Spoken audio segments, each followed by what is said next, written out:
arrivals. So, oh, here's Jack now. Just a minute.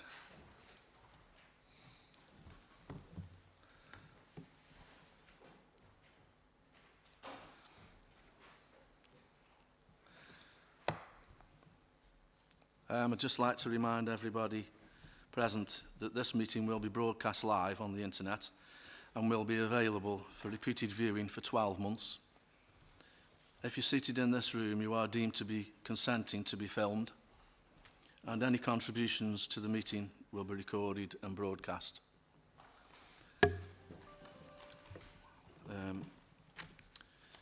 So apologies for non-present. If I can, Joe. Yes, thank you, Chair. I've received apologies from Councillors Helen Arnold and Nicholas Thompson. Thank you.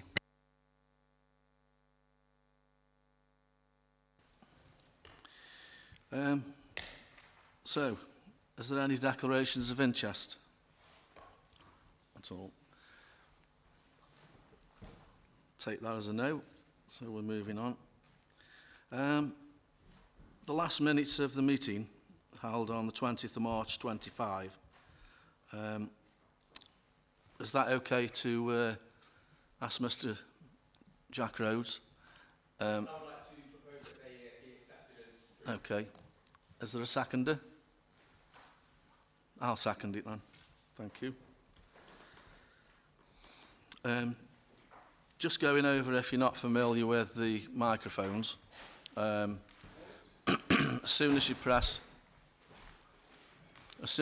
the button and the red light comes on, the camera moves to you. And as soon as you turn it off and somebody else presses their button and the red light comes on, the camera moves to them.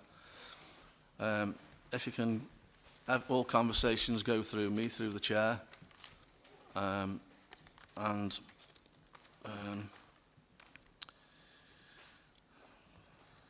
think that's about it. So we'll move on. So item 4, we've got Trish Caldwell. She's going to introduce the item, and that's for the annual report for Planning Committee of Safety of Sports Grounds. So if I can pass you over. Thank you, Chair. So I'm Trish Caldwell. I'm County Commissioner for Regulatory Services and Community Safety here at the County Council. That responsibility includes trading standards, and it's the trading standards team who carry out work on the Safety of Sports Grounds agenda. So I have Mark Wilson with me today, who is a manager within our trading standards and also carries out work on Safety of Sports Grounds.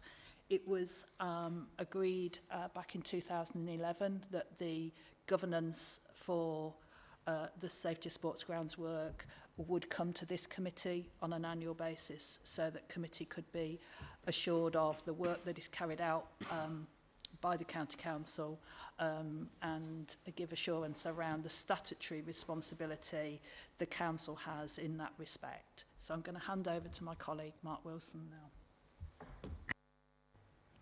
Thank you, Trish. Thank you, Chair, members of the committee. My name is Mark Wilson. I'm the Technical and Business Manager in the Trading Standards Department of Stafford County Council, with lead responsibility for safety at sports grounds. This report informs the committee of the Safety of Sports Grounds work completed during the last financial year. It describes the County Council's statutory obligations and outlines the activity that has taken place to ensure that these duties have been met. The report describes the background and context of the Safety of Sports Grounds activity, as well as detailing the planned activity for the coming year to ensure the County Council continues to meet its statutory obligations in this area.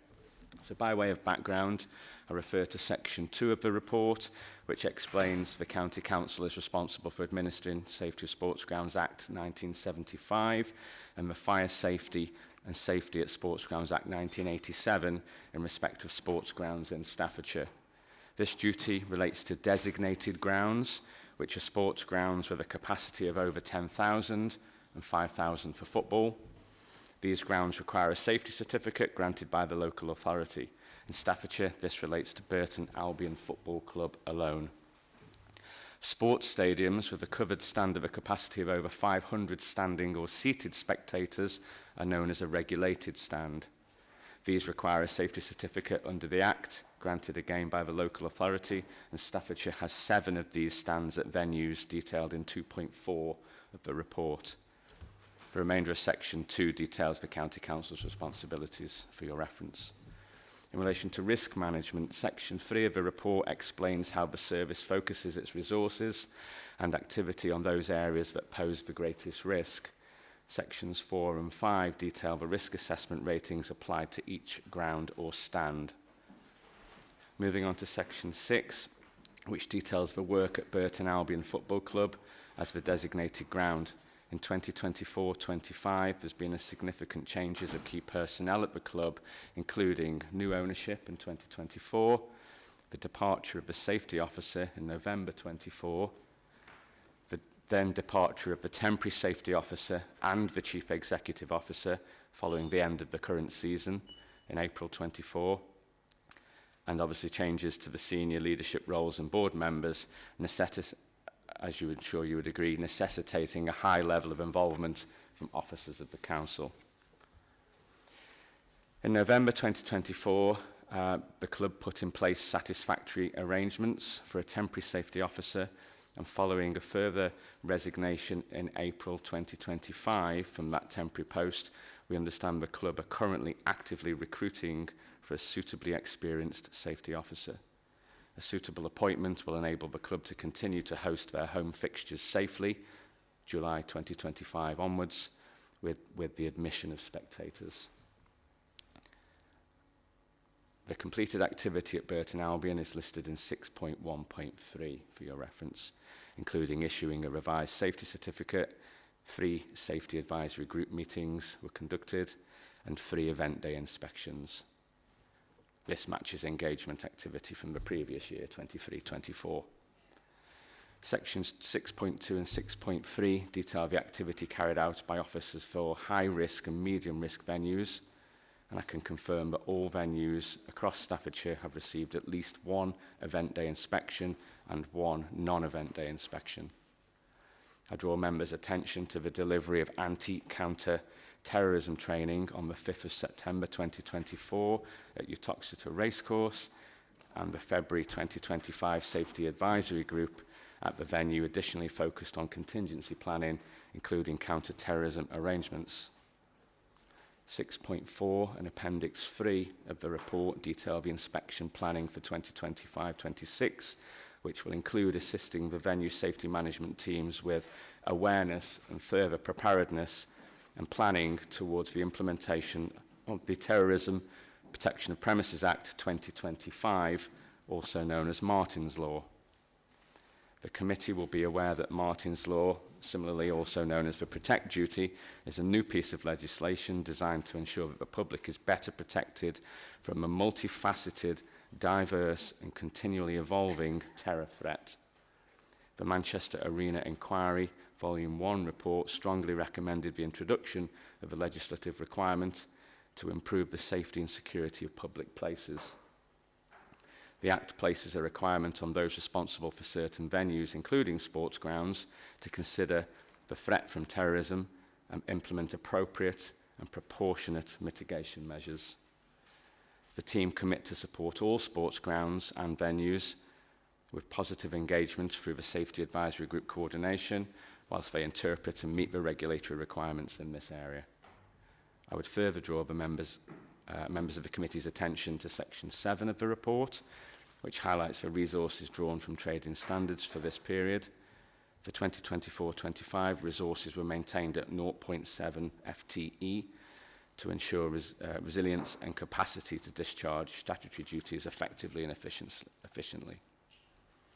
Both the technical and business manager, that's myself, and the team leader with responsibilities for sports ground safety have supplemented their knowledge and maintained their competence during 24-25 to the satisfaction of the Sports Ground Safety Authority. Section 8 of the report covers the most recent SGSA audit, which was January 2024, which has moved to a biannual process. Recommendations were made and have subsequently been completed. These are detailed in Appendix 2 of the report for your reference. The next SGSA audit is scheduled for December 2025.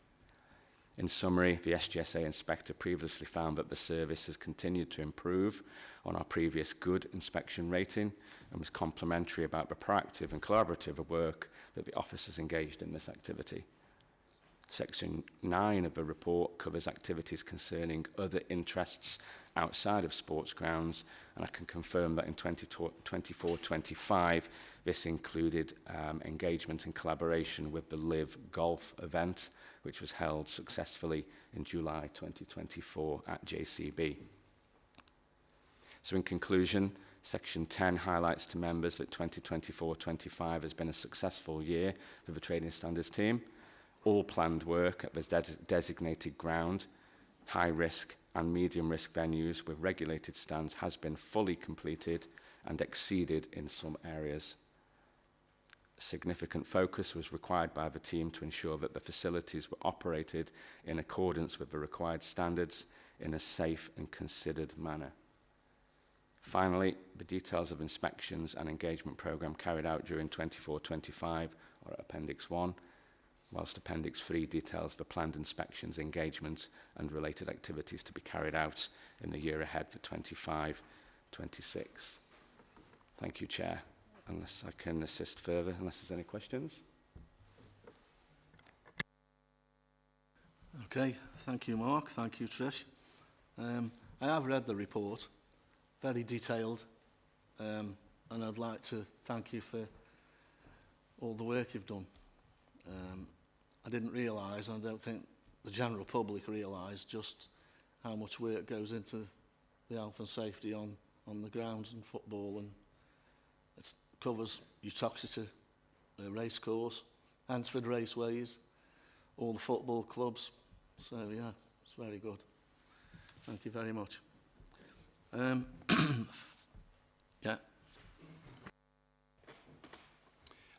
I've read the report as well.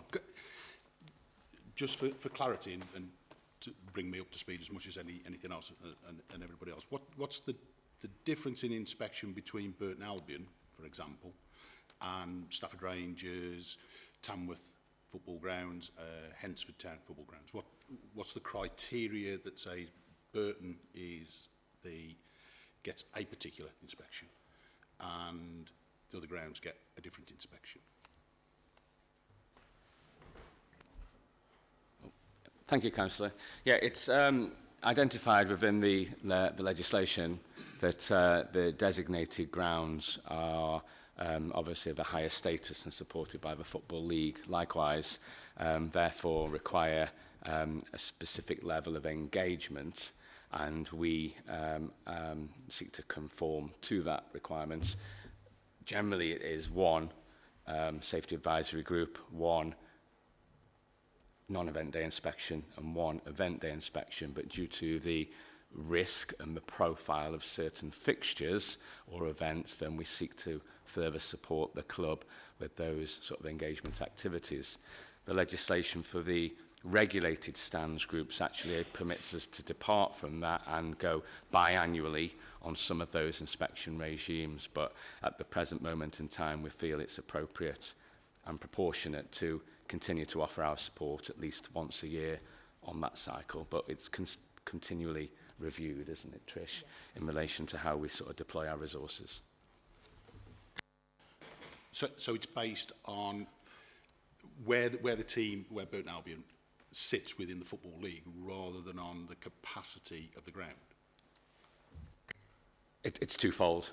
Yeah, the capacity of the ground denotes that it's a designated facility, so therefore it gets more scrutiny, more support, essentially, and therefore because it's in the Football League, you know, and we get audited by the Sports Grounds Safety Authority, we're meeting those expectations.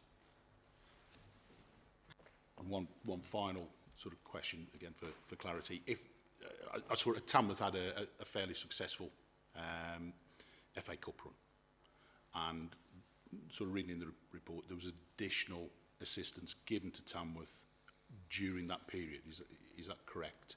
Sorry, it's twofold the question. Is that correct? And I take it going forwards, if other clubs, football clubs or cricket clubs, venues, rugby clubs, etc., had a successful sporting period where there were various cups, etc., or competitions, they would get additional support as well. Correct in part, Councillor. Each event or occurrence is risk rated, essentially. The Safety Advisory Group is a non-legal entity. It's only safety advice that can be provided. It allows all the partner agencies and voluntary sector to come together to discuss planning in and around an event. The events in question to which you refer obviously draw heightened attention due to their FA Cup status and they were televised occurrences. Similar activity and support was offered to Hensford Town through their FA Cup journey, and likewise would be offered to any venue across Staffordshire where the threshold was met, and we considered it was appropriate to further engage.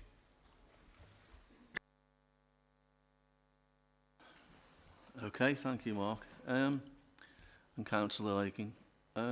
So the recommendation, that was the Planning Committee notes the activity completed in respect of safety of sports grounds for the period of 1st of April 24 to the 31st of March 25.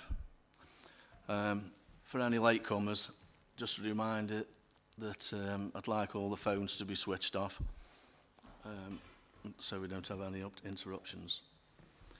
So, shall we move on to item 5? If I could ask Joe to make a few notes. Thank you. Thank you, Chair. Yes, good morning, members. This is a report to appoint 7 members to sit on the Countryside and Rights of Way panel. The recommendation from the group leaders are that the following members be appointed to that committee. And it will be Councillors Bob Eggington, Mike Broom, James Hodges, Warwick Mackenzie, Nicholas Thompson, Val Chapman and Michelle Woods. So if members can approve this appointment. Thank you, Chair. Okay. I think, is that okay? Do we need a firster or a seconder? Yeah, first. Yeah, just to check. Yeah, check with the room if that's okay. Okay. Have we got a seconder?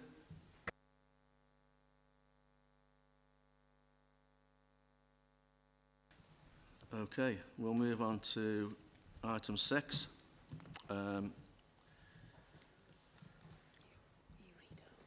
Yeah, so first, this is the application for permission by Holcim UK Limited, formerly Aggregate Industries UK Limited, for a northern extension to New Bold Quarry for winning and working of sand and gravel with the restoration thereafter to water-based recreation and nature conservation, using imported and inert material with the continued use of existing access, site offices, processing plant, site lagoons and ancillary infrastructure at the New Bold Quarry. That's in Litchfield Road, Barton under Needwood, DE 138EG. The reference for the planning is SCC/22/0068/FULL_ES. Right, so I'd like to pass on to David Bray, and he's going to tell us all things about it. Thank you, Chairman, and welcome everyone to the Planning Committee today. First of all, I'll go through the report and give you some information about the proposal, where it is, the key issues that are raised, and then there will be a recommendation for you to vote on. As the Chairman indicated, the application has been submitted to extend the quarry and includes the existing quarry itself. The extension was allocated in the Minerals Local Plan for future mineral extraction A public examination by an independent planning inspector took place before the local plan was adopted in 2017. The latest planning permission for the quarry was granted in 2021. However, quarrying has been operating at this site since the 1960s, and the applicant indicates that, or anticipates that the existing quarry will be fully worked by late 2025. So moving on to the location, there is a plan in the report detailing the location, but I'll briefly go through the information now for you. So we've got the quarry there and the slide, and the red area is the planning application boundary. The extension area is the blue area there at the top, and so we've got the access, which is the yellow star, and also the processing plant that I referred to is the blue star on the slide there. The access is from the junction off the A38 trunk road.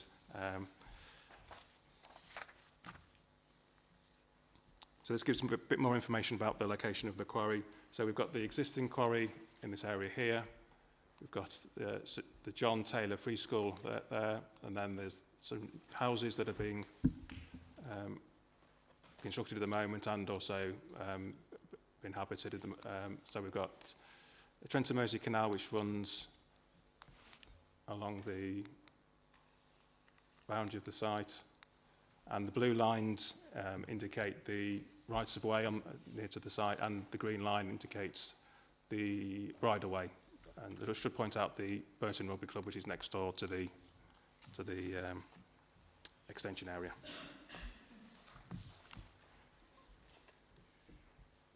So moving on to the proposal, 2.8 million tonnes in sand and gravel would be extracted over a 2.5 to 3 year time period, depending on the rate of extraction.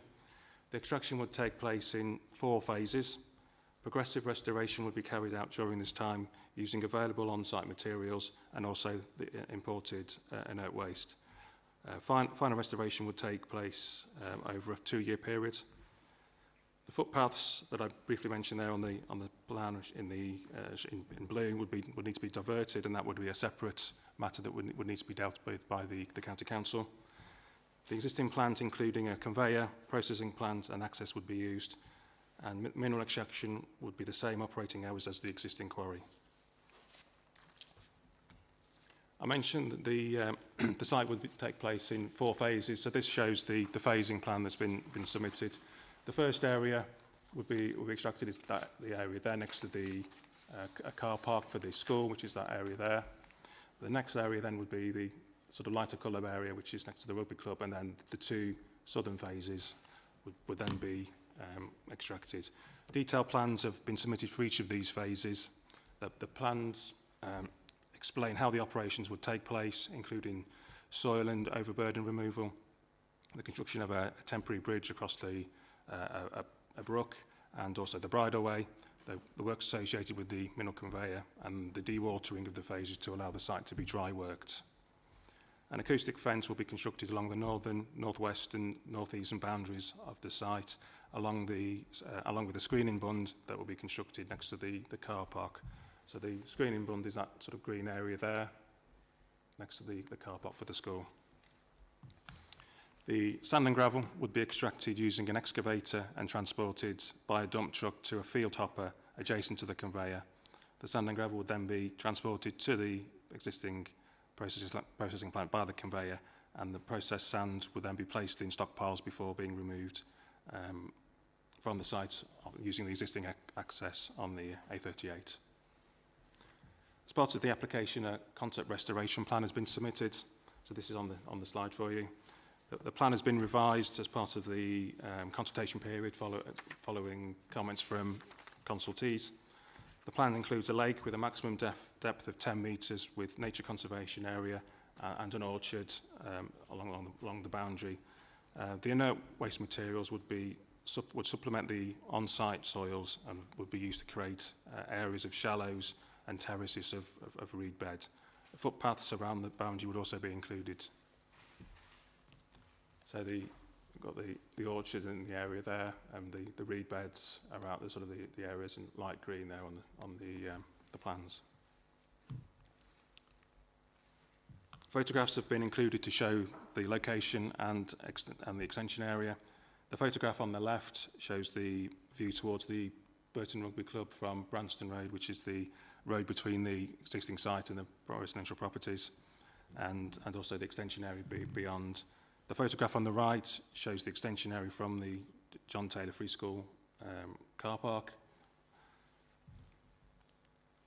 The next two slides show the extension area, and you perhaps can't see, but that's towards the rugby club in the background there. You can, if it was a bit better, the lighting, you could just about see the floodlights for the rugby pitches.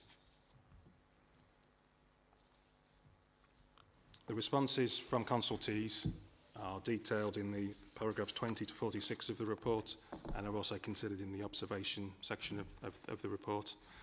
No objections have been raised by technical consultees shown on the slide, including the County Council's Environmental Advice Team, the Highway Authority, the Noise Engineer, Flood Risk Management Team, and also from East Staffs Borough Council and the Environment Agency, Highways England in relation to the access onto the A38, and the Canal and Rivers Trust, which I mentioned in the earlier slide.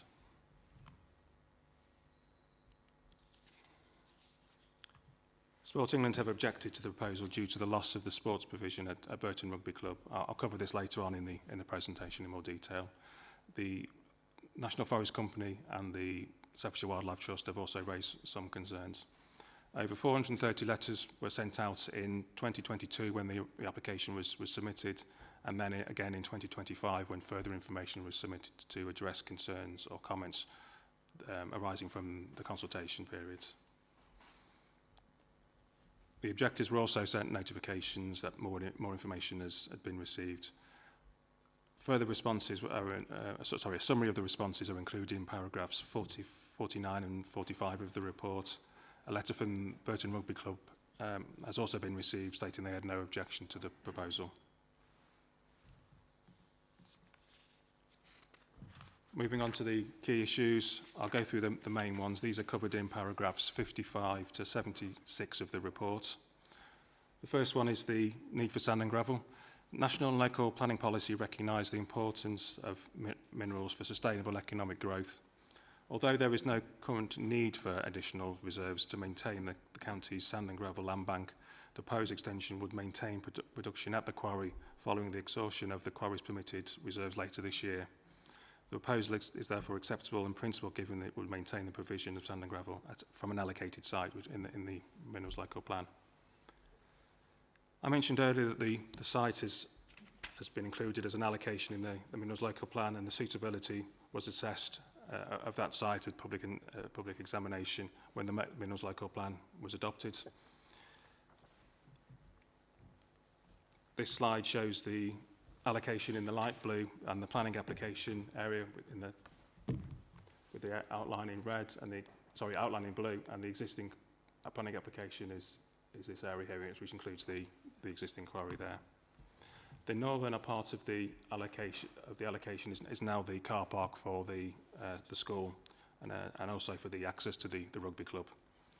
Site options were submitted when the County Council was producing the Minerals Local Plan, and as I mentioned, they were assessed before they were adopted. The Minerals Local Plan includes development considerations for each allocation site and how the proposal should address those considerations. Paragraph 78 of the report includes a table summarising how these have been addressed by the applicant and also considered by the consultees. It is concluded that the application has satisfactorily addressed the development considerations subject to the recommended conditions and the heads of terms in the report.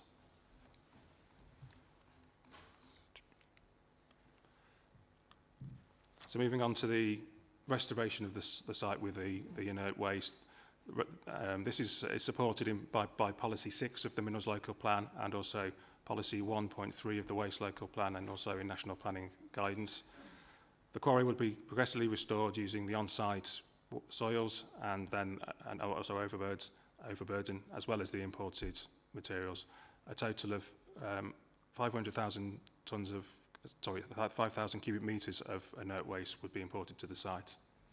It is reasonable to conclude that the restoration of the site would be achieved at the earliest opportunity, carried out to high environmental standards and would be sufficiently comprehensive, detailed, practicable and achievable within the proposed time scale, subject to conditions and also to one of the requirements of the 106 agreement, Section 106 agreement, the legal agreement, for the applicant to be a member of the Minerals Products Association Restoration Guarantee Fund.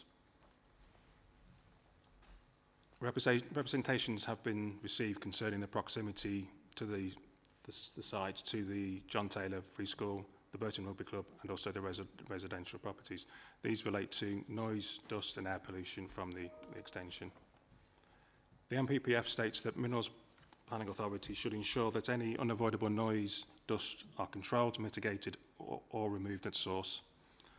Policy 1.4 of the Minerals Local Plan and also Policy 4.2 of the Waste Local Plan requires environmental consideration to be taken into account, including noise, air quality and also the effects of light pollution.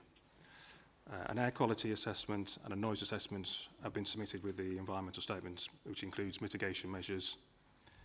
The planning permission granted in 2021 for the site includes conditions and also a range of mitigation measures to control dust, to limit and also to limit noise levels. Planning practice guidance includes guidance about noise standards for minerals operations, for normal operations and also for noisy activities. The County Council's noise engineer and Staffordshire, East Staffordshire Borough Council's environmental health officer have no objections subject to updates to the noise and dust monitoring arrangements, and the Rugby Club, as I mentioned, have no objection to the proposal. East Staffs Borough Council were consulted, the County Council were consulted by East Staffs in relation to the housing at Lawnwood, which are currently being built at the moment, and the developer provided additional information to the County Council which indicated that they consider any future mineral extraction operation would be sufficiently far away from the closest housing. It is reasonable to conclude that the application would be acceptable subject to conditions recommended in the report, and the proposal would not give rise to unacceptable adverse impacts in relation to noise and dust. As I mentioned, Sport England have objected to the proposal, stating that the proposal would not accord with any exemptions in their playing fields policy or in paragraph 104 of the National Planning Practice Framework, which is reproduced in the Planning Committee report for members' benefit. The objection is based on the use of a strip of land within the extension area, which is used by the Burton Rugby Club. The area was marked out for a range of activities such as training grids, football and rugby pitches in 2020 and 2023. Sports England have stated that it has not been demonstrated that the playing field is surplus to requirements, not just for use by the rugby club, or that replacement provision is provided to mitigate the loss. I've got a couple of images there to just give you members an idea of what Sport England are referring to. So the first plan on the left-hand side gives the approximate location of the area that they've highlighted we used as training pitches. That's the area edged in blue, and it gives you the approximate location of the planning permission boundary edged in red. So you can see from the slide there, most of the land is outside the control of the applicant. It's outside the planning application boundary. As indicated in the report, the applicant has submitted information to address the objection. This includes a review of the East Staffs Local Borough Council playing pitch and outdoor sports strategy, background information concerning the land ownership, including swapping an area of land with the rugby club, the use of the area, and details of the planning permission granted by East Staffs Borough Council for the rugby club itself. The planning permission for the rugby club shows 2 junior pitches marked out in this area. However, using Google Images, it appears that several different pitch layouts have been marked out in this area over the recent time. As I mentioned, the rugby club have no objection to the application and have indicated that the land has been used for a training purpose, and in the knowledge that the land would be only used for a short-term basis until required by the quarry. It is considered that the need for the sand and gravel at this site outweighs the loss of the sports provision, It is also acknowledged that the sports provision could still be delivered by the rugby club on land within its own ownership, albeit this would be a slightly reduced level. Sport England have also highlighted that this area could accommodate the shortfall in football provision identified in the East Staffs Borough Council playing pitch and outdoor sports strategy. As the proposal affects a playing field and Sport England have objected, if the Planning Committee accepts the recommendation to permit the development, it will be necessary to consult the Secretary of State at the Ministry of Housing, Communities and Local Government before planning permission can be issued.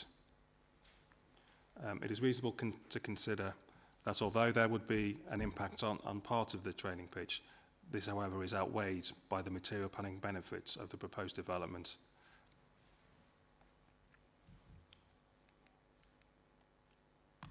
So moving on to the final point on the slide.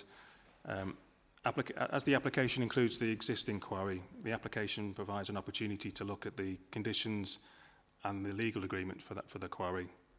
It is considered that the conditions for the existing quarry are still reasonable, necessary and up to date, subject to minor modifications. New conditions, however, have been included in relation to the extension, for example, to update the noise and dust monitoring schemes, and also following recommendations by consultees such as the Environment Agency in relation to the hydrology. The most recent Section 106 agreement was completed in 2014. The undertakings in this agreement have been reviewed, and these are detailed in paragraphs 162 to 166 of the report, and they include the routing of vehicles, to review the restoration scheme, to extend the period of aftercare, and to ensure membership of the Mineral Products Association, which I mentioned earlier in the presentation. An additional undertaking had also been included to agree not to further implement the existing mineral planning permissions. It is reasonable to conclude that the conditions and the heads of terms described in the report are necessary, relevant, fair and reasonably related in scale and in kind to the development to minimise its impacts and to ensure the quarry operates to high environmental standards as well as to achieve high quality restoration.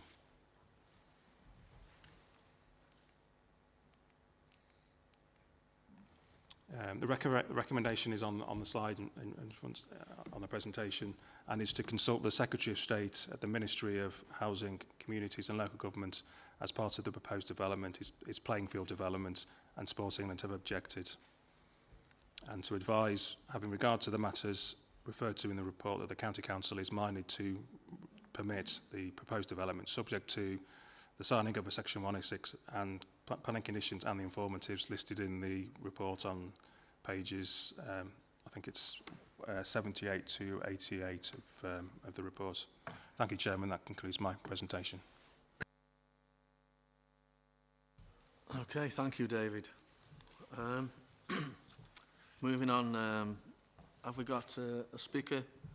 Number one, Joe? Yes, thank you, Chair. I'd like to invite Selina to the public speaking chair.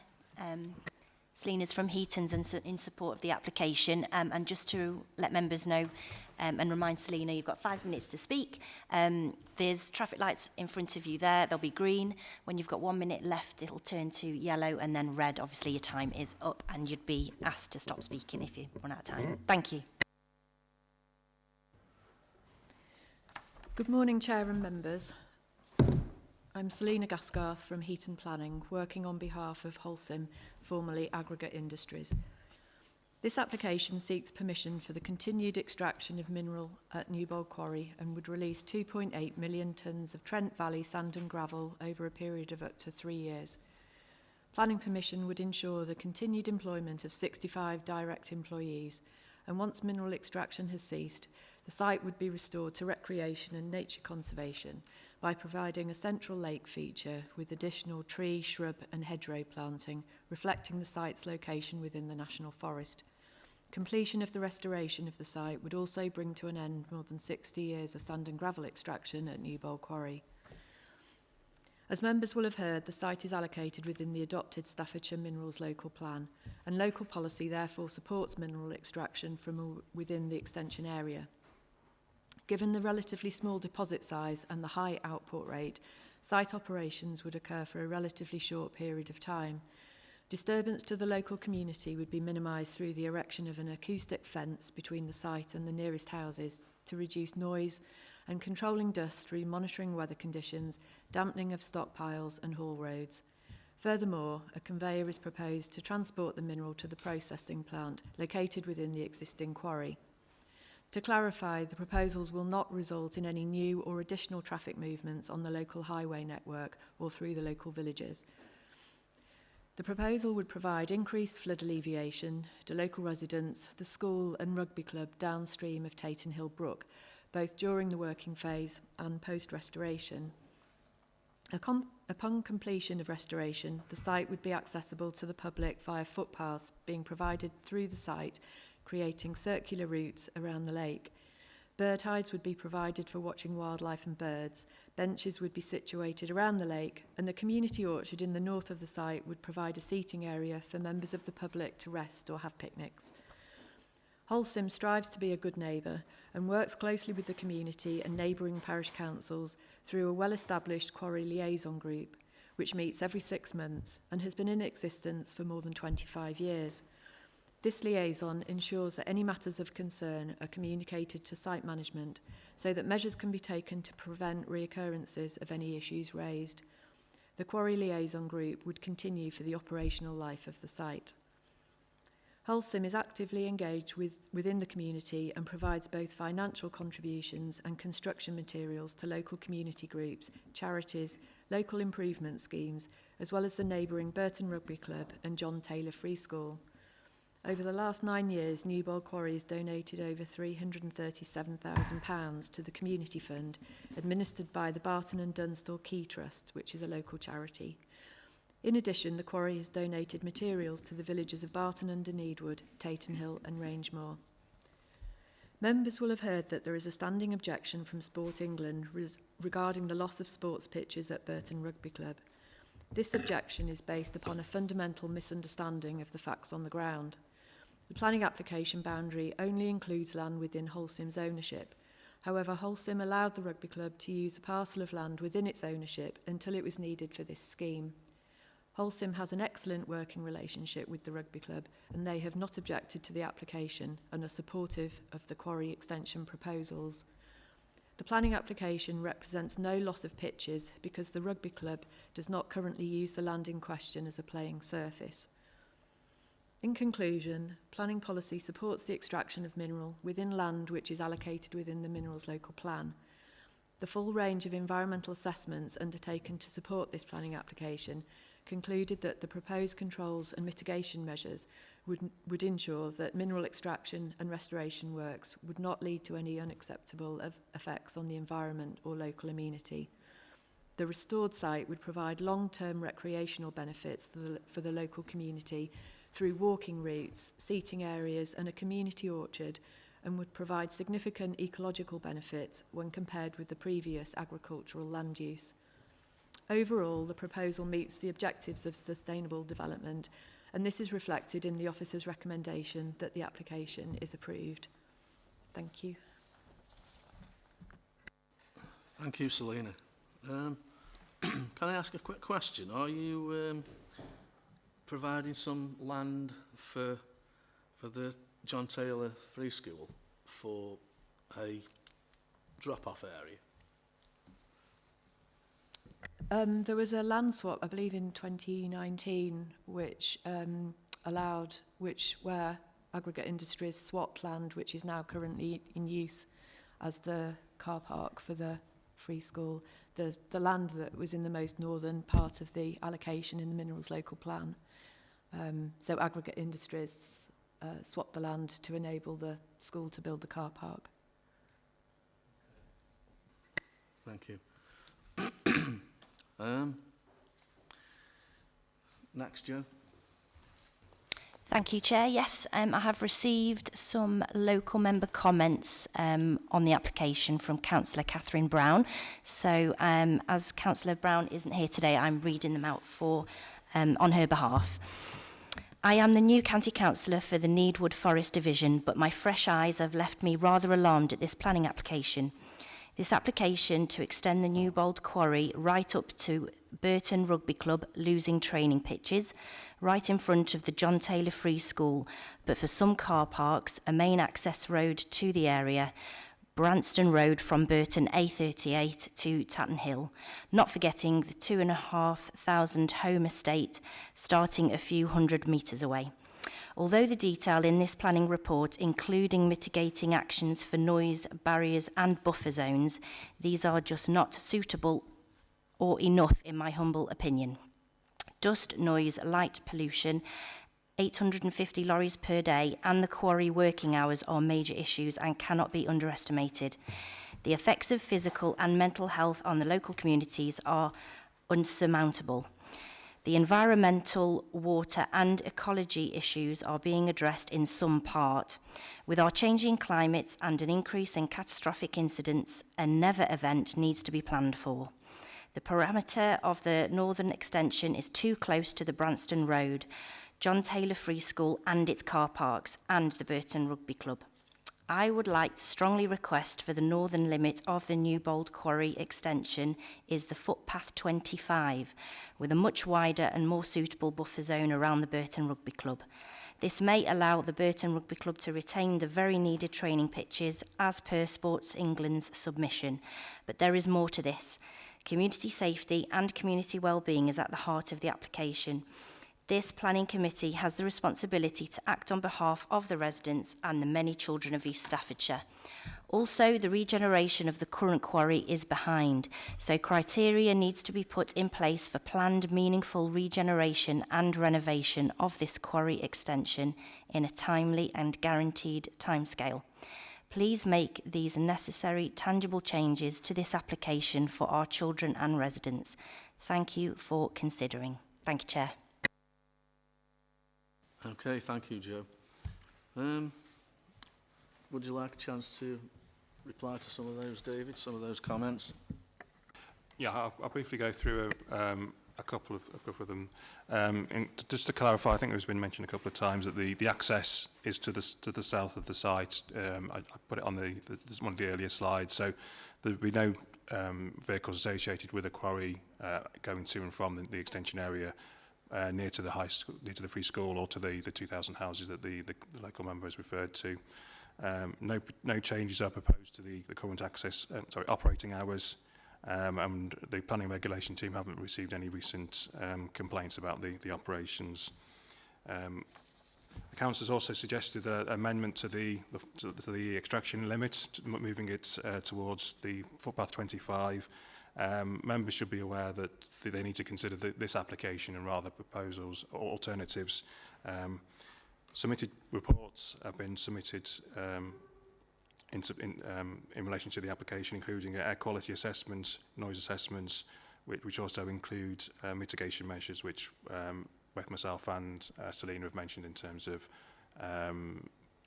the noise attenuation fencing and bunds. Conditions have been recommended to mitigate the impacts as well. And one thing that has been mentioned earlier is that there is a quarry liaison committee, and normally the local county councillor for that area is invited to attend, or more normally to be chair of that liaison meeting. So Councillor Brown will be actively with that committee if she wanted to do that. I don't think I've got anything else to say. Do you want to add anything, Julie, or not? Okay, thank you, David. Just a few replies from the comments from Councillor Brown. Just to clarify, there's a 2.5 to, oh no, sorry, there's a 2.5 to 4.5 metre acoustic fence, which is going to be erected on the site. It has a flap at the bottom of the fence that will allow any water to penetrate and disperse. The working hours, which Councillor Brown mentioned, they won't alter. They are from the original planning approvals. I believe there's only a few months left of extraction from the existing quarry. So I suppose really that needs to take into account the decision today. I was surprised that there were 65 employees on the site. We have consulted the footpath public rights of way with regard to all the footpaths. It's all there in the document. I was going to ask about, are you erecting a new Bailey Bridge? Selina? Can you come to the chair? Thank you. There would be a need for a bridge to go over the Taton Hill Brook, so the details of that could be submitted via a planning condition, but that would allow the conveyor would also cross the bridge, but it would allow vehicles and mobile plant to get into the extension area without having to access it off Branston Road. Okay, thank you for that. Oh, one last thing, David. Just picking on something that Selina mentioned, there is a condition requiring details of the bridge to be submitted for approval. Okay, thank you. So, are we ready to... Oh, and yeah. Just a couple of questions. Solid inert material, an example of what that would include. And secondly, the pulverised fuel ash, what does that contain? And what is the potential for, if it has toxins in it, for leaching into the surrounding waterways? Okay, thank you, Councillor. Shall I ask, do you want to answer that, David, or shall I ask Selina? No, David. I can, well, try and answer them, hopefully. Solid inert waste is things like soils and that type of material, so it's not hazardous or anything like that. Bricks and construction waste. So that's the one. But the second point you mentioned, the pulverised fuel ash. So that's normally ash from power stations, but the existing permission allows that to happen already. They haven't mentioned that as part of this application. They've not applied for pulverised fuel ash as part of this extension, and there is a condition to restrict the extension to only the soils, only the clean or inert waste rather than both. Second, Warwick. Yeah. Just to add on to what David's just said, so it's got an existing planning permission, so those are the restoration material that's allowed to be brought in, inert and PFA. So nothing's changing that in terms of the operation of the site. Then that's been happening since the last planning permission was granted in 2021. Just like to add, after reading the notes, Councillor Lakin, there is quite a substantial amount of topsoil on the site from previous excavations, so that helps. I appreciate it, it's already there. The fact that something is already going into a place, not necessarily just this, doesn't necessarily mean that it's the right stuff to go into the place. That's the point that I'm sort of getting to. Could officers therefore ask Selina if she could confirm if PFA is currently taken into the site, or is it just inert waste that is brought into Newbold Quarry? A lot of our mineral restorations in the County Council would be inert material. That's the nature of restoration of mineral sites. So if we can ask that question. Thank you. Hi. Yes, so the existing quarry did have a permit that allowed PFA to be accepted into the site along with inert material, but there's no proposal for PFA to be accepted at the extension area. It will just be clean inert material, so soils, stone, brick from construction sites. And it would be subject to an environmental permit as well. Okay, thank you, Selina. Warwick Mackenzie, councillor. Yeah, thank you. I was just wondering, is it going to go for dry extraction in the new area? So where does all the water go when it's as it's being extracted that you're going to pump out? Okay. David? Selina? Can we ask you again? Yes. So the water management, so you're right, the mineral would be worked dry. So the top layers would be dry anyway, and then when they reach the water table, there'd be a need to dewater the site through pumping. So they would pump the water out using the same arrangement that they have at the existing quarry. So it would be pumped into a silt lagoon to allow the sediment to settle, and then the clean water is pumped into a brook under a environmental permit licence, discharge licence. Okay, thank you. Can I just ask what happens to all the silt when, I mean, is it just, I mean, it's obviously nothing's going to grow in it. I mean, is it underwater at the end of the job, or? Yes, so it's retained on site and used as part of the restoration for the existing quarry. That's the arrangement at the moment. That also, I imagine, must be an inert material after it's been through the washery plant and things. Yeah.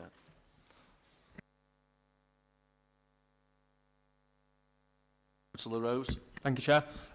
Yeah, my concerns are mainly kind of mirroring what Councillor Brown raised, and also checking the report. It was also previously raised by the former county councillor, Councillor Jessel, saying the restoration projects on the existing quarry are behind schedule. So I'd like a bit more information on what's the delay in restoring the existing quarry, and obviously how will this affect the long-term restoration project of both the extension and the existing quarry as it is. Thank you, Councillor Rose. Pass it on to David. Okay. Information has been provided by the applicant. The restoration is ongoing in all the phases within the site, although no waste of material has been brought into the site in this year. There is a condition requiring site updates to be submitted in terms of the monitoring of the site, and if there is any delays, which will be down to the availability of the material, obviously it's beyond the applicant's control, depending on where the material comes from. They would need to apply for a section, what was called a Section 73 application to allow additional time. So we would time limit it to the time scale that they put forward. Whether Selina is able to provide any more information about the timescales and whether they're on track or not. My understanding is they are on track, but I haven't got that information in front of me. Sorry. Councillor Beardmore. I just got a couple of points really. I noticed Staffordshire Wildlife Trust had put an holding objection on there regarding method statements for species protection during the clearance operations. I just wondered if that had been received and if that had been part of the application now. And also, I had quite a good look at it, but couldn't see where the existing bridleway was actually going to be rerouted, or will that bridleway now be lost? David?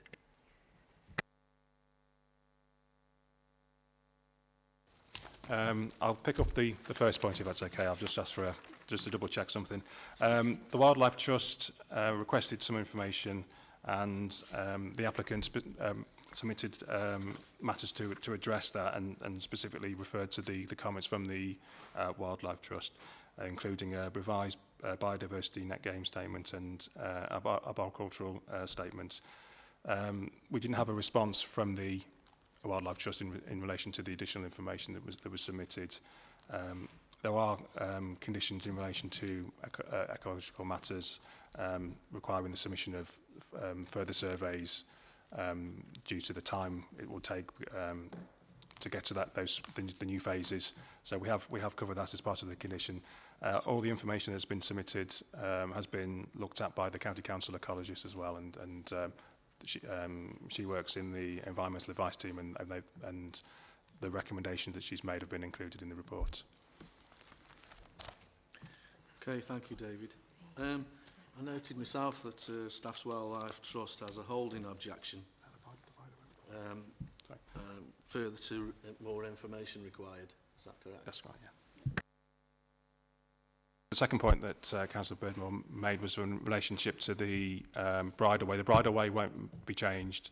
It's the footpaths that will be changed because they go across the site and they'll be reinstated as part of the restoration proposal, and that is also included in one of the conditions to provide further information about those. Okay, thank you. Councillor Nixon. I've just got the dust report and the noise report out there. I can't see anything as of yet of what is the makeup of this dust. Is there potential for silica to be present? And then what is the anticipated fallout if we do have an event where suppression doesn't work? David or Selina on this one?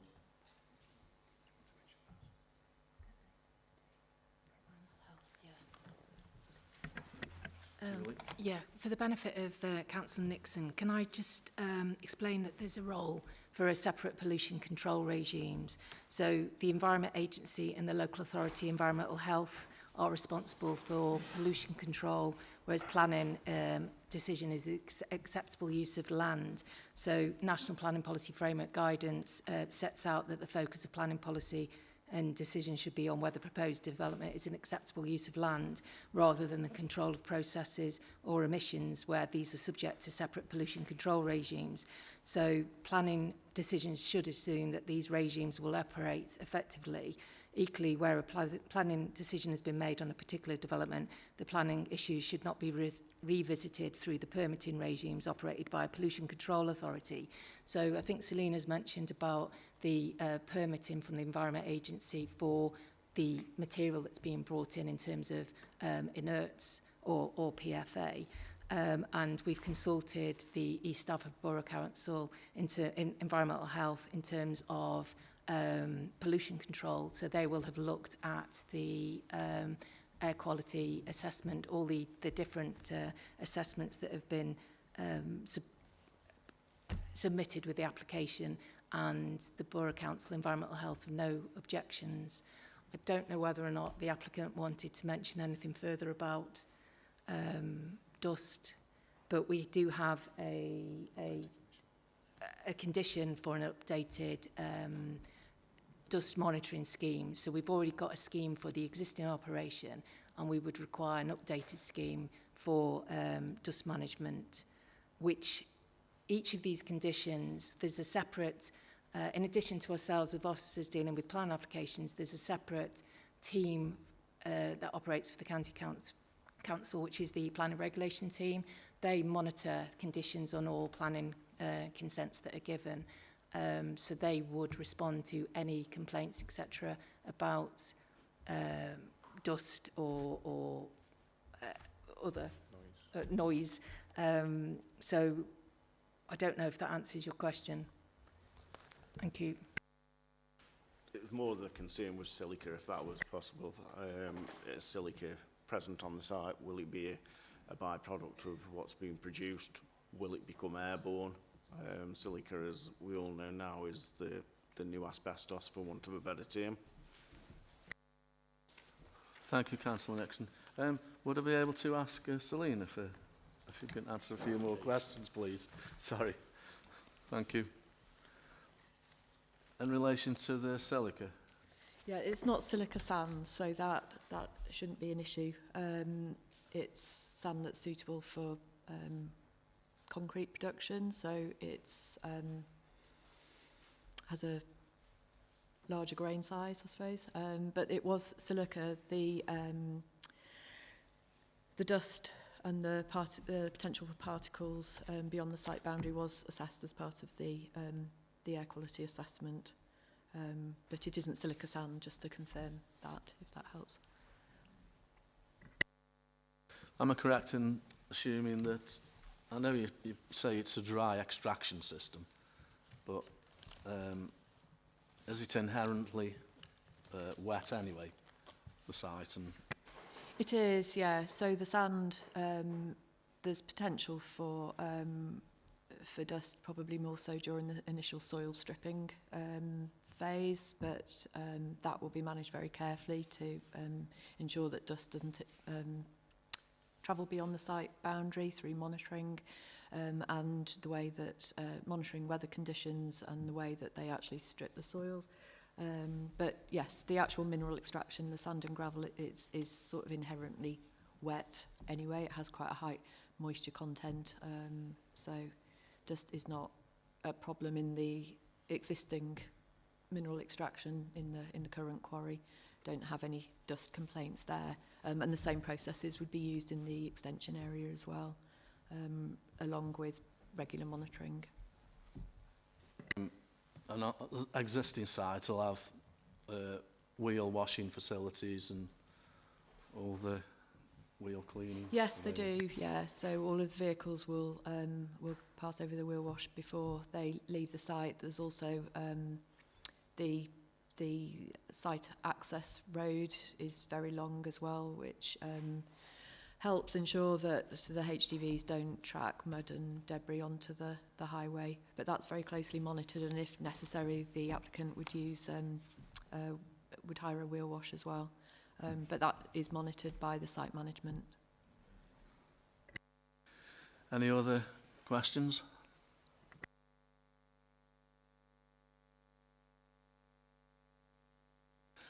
No, David? You read it.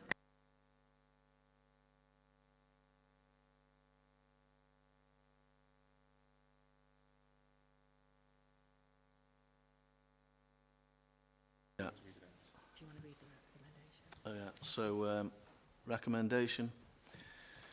As part of the proposed development, is a playing field development and sport in England has objected. The recommendation is to consult the Secretary of State at the Ministry of Housing, Communities and Local Government, the Planning Casework Unit, to advise, having regard to the matters referred to in the report, the County Council is minded to permit the proposed development subject to the planning conditions and informatives and a Section 106 legal agreement. If I could have a proposer, please. Seconder, please. Okay, thank you, Mr. A show of hands, please. Say those in favour. Those in favour, yeah, of the application. You got a count? Those against. Those against, please. Okay. That's carried. That's carried then, thank you very much.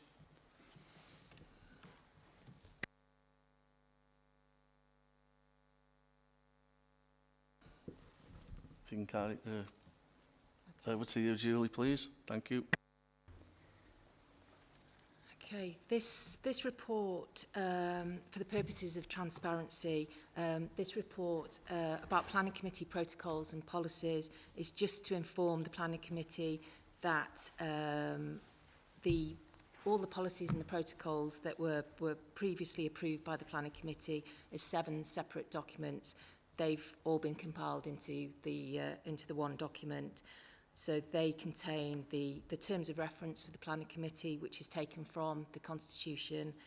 It's the planning committee members' guidance protocol, the public speaking protocol, the policy on when to have a site visit, the actual site visit protocol, the chairman's site inspection, and also the policy on request for the deferral of the determination of plan applications. So the only amendments and updates have just been to reflect any minor text changes to any of those documents, and like I say, they've been compiled into one document. So the recommendation is just that the planning committee notes the Planning Committee protocols and policies, that the document that's set out in Appendix 1 of that report. Okay, thank you, Julie. Are we satisfied? Yeah. Okay. Joe, any comments? No? John? And then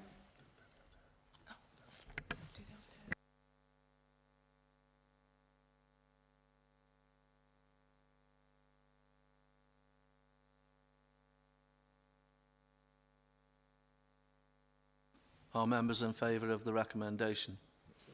Can I have a show of hand, please? Thank you.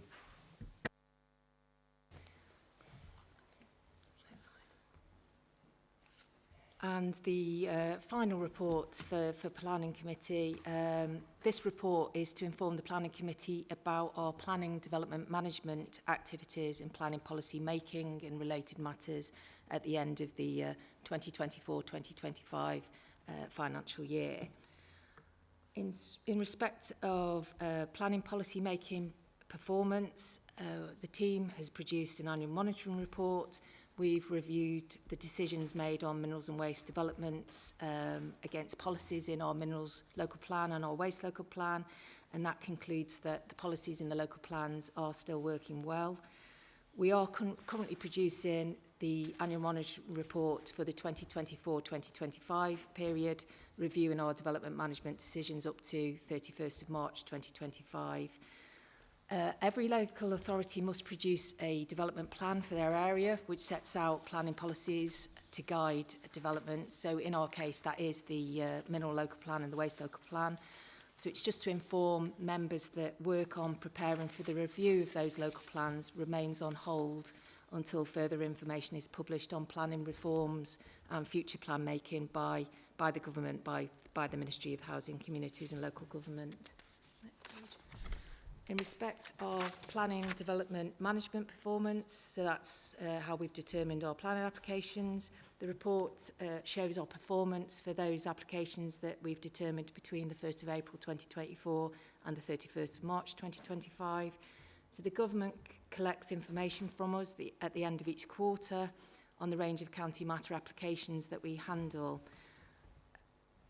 This is only a small fraction of all the types of applications that the team, the applications and the consultations that the team deal with, so it's only about approximately 20%. The government threshold is 60% of our decisions within statutory time limit or agreed extended period. So Appendix 1 of the report shows our performance for the year, and 100% of our decisions reported to the government were within the statutory time limit or agreed extended period. Despite staff changes, good performance is maintained through agreed extensions of time, largely with applicants to allow for negotiations, reconsultations, committee cycles and legal agreement process. We're also asked to show our performance to the government in terms of quality of decisions. We haven't reported on that because that is looking at applications that are overturned at appeal, and we haven't had any decisions that have been overturned at appeal in the previous financial year. Finally, we've got a local target of 80% of these types of applications to be determined under delegated powers, so by officers. So 11 out of 14 applications were determined under delegated powers, so that's 79%, which meant 3 were brought to Planning Committee.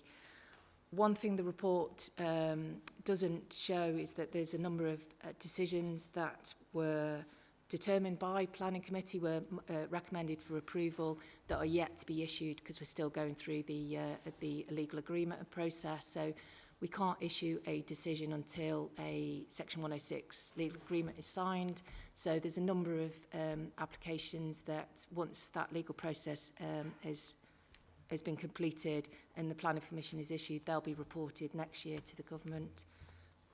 So the recommendation is for the Planning Committee to note the Planning Policy and Development Management Full Year Report 2024-2025. So that concludes my presentation. Thank you, Chair. Thank you.